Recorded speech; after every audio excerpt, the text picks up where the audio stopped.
Regresamos con más. Estoy con el doctor René Álvarez, reumatólogo. Buenos días, doctor. ¿Cómo le va? Buenos días, Douglas. Bien, gracias. Vamos a hablar de una enfermedad que ciertamente se le conoce como la de 1000 caras, porque los síntomas pueden variar muchísimo. Doctor, el lupus, vamos a hablar de eso. ¿Cómo llegarle a estos síntomas que la gente dice, pucha, me puede pasar, pero no estoy seguro si es o no lupus? Claro, bueno, es importante, es una enfermedad bastante frecuente en la población. Deben haber como unas 40.000 personas en Costa Rica. Es como 9 veces más frecuente en las mujeres, pero también no hay que pasar por alto que los hombres pueden presentarlo. Usualmente como entre los 15 y los 60 años, pero hay casos de niños y también de personas mayores. Yo le contaba al doctor que conocí justamente ayer una persona que padece lupus, claro, y que empezó primero con una hinchazón en los labios. ¿Cuáles son esos síntomas o esas alertas que debemos tener presentes, doctor? Bueno, muy importante, ¿verdad? Básicamente el lupus puede presentarse con manifestaciones constitucionales, a veces sensación de fiebre, malestar general, lo podemos confundir incluso con fibromialgia. El agotamiento es bastante intenso, entonces hace ese factor de confusión.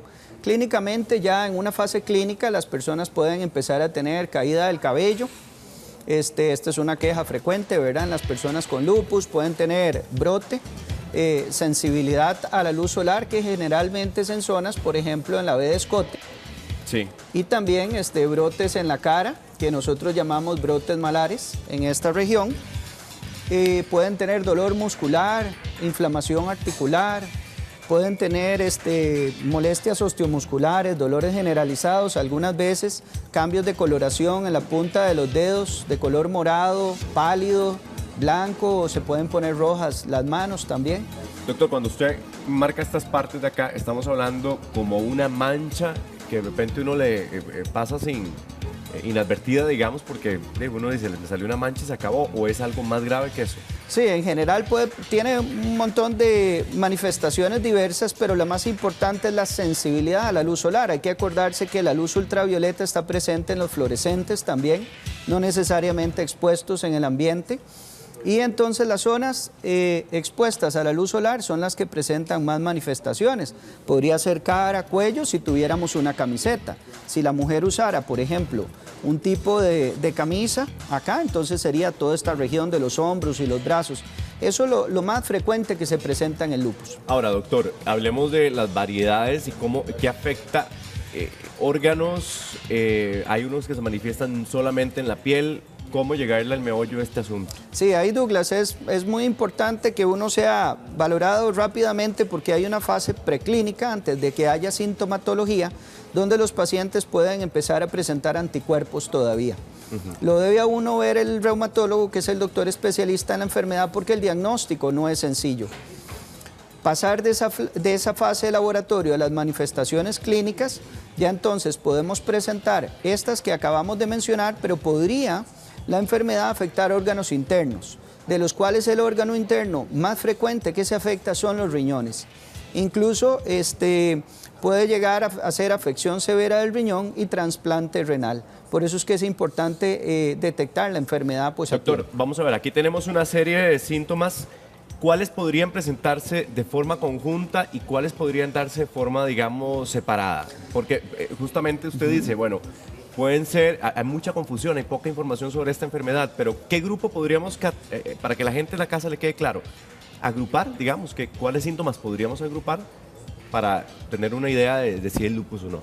El lupus se presenta un poco más frecuente en mujeres, como dijimos, 9 veces por cada hombre, pero el hombre también puede presentarlo. Lo más frecuente son las manifestaciones de piel y articulares. La gran mayoría de pacientes se vienen quejando por dolor del cuerpo, inflamación de las articulaciones, que tenemos creen acá, que es digamos, artritis, dolor de huesos, dolor de músculos. Dolor de músculos, ¿qué otro? Se puede presentar generalmente sensibilidad al sol y fiebre. Ajá, y fiebre. Esto sería un poco más frecuente. Las vejigas en la boca es un poquito más infrecuente, pero puede presentarse la caída del cabello. Caída del cabello y vejigas, o sea, ¿estos podrían aparecer de forma conjunta o realmente aparecer. Todos? Todos pueden aparecer, eso es lo que pasa en esta enfermedad, que todo el mundo no solo puede ser diferente, sino que una misma persona va a ir cambiando su evolución clínica en el tiempo. Doctor, ¿por qué es que es más frecuente en mujeres y en hombres menos? Bueno, no lo hemos establecido de manera directa, creemos que hay factores genéticos importantes, factores ambientales y factores hormonales. Debe haber una relación en el sistema hormonal también y el sistema inmunológico que hace a las mujeres más predispuestas junto a los factores también genéticos. Doctor, hablemos además de otras causas, porque usted me hablaba de estrés, porque estresados estamos todos. Claro. ¿Verdad? Vivimos muy estresados, pero ¿qué más, qué otros factores hay? Bueno, además de lo genético. En general, nosotros lo que estamos hablando ahora de lupus es de lupus eritematoso sistémico, pero hay otras variedades, como yo le contaba previamente a Douglas, por ejemplo, que están localizadas en piel. E incluso hay un lupus que tenemos que sospechar algunas veces que llamamos fármaco inducido. ¿Fármaco inducido? ¿Cómo es eso? Hay algunos medicamentos que pueden existir, incluso algunas vitaminas o hierbas o suplementos o medicamentos para diferentes enfermedades que pueden generar un lupus. Un lupus que puede tener muchas manifestaciones, algunas veces no tan graves, pero que van a persistir en el tiempo mientras se use el medicamento. Este es otro tipo de lupus también que existe asociado, digamos, a los medicamentos que hay que tener presentes. Ahora, doctor, entonces lo primero que me viene a la mente es, ¿y cómo se cura? Se tiene que suspender el medicamento. Se suspende el medicamento y ¿cuál es el tratamiento típico para una persona con lupus? Bueno, en general esto es muy importante, ¿verdad? Los medicamentos para controlar la enfermedad, hay medicamentos que regulan la función del sistema inmunológico. Entonces nosotros usamos inmunorreguladores o inmunosupresores cuando hay actividad un poco más severa. Los esteroides, que son medicamentos muy importantes, ellos en realidad no son para tratar en plazo más prolongado la enfermedad, sino más bien como para tratar de inducir el control rápido. Posteriormente, estos medicamentos reguladores son los que tiene que decidir e individualizar el médico de cada uno, ¿verdad?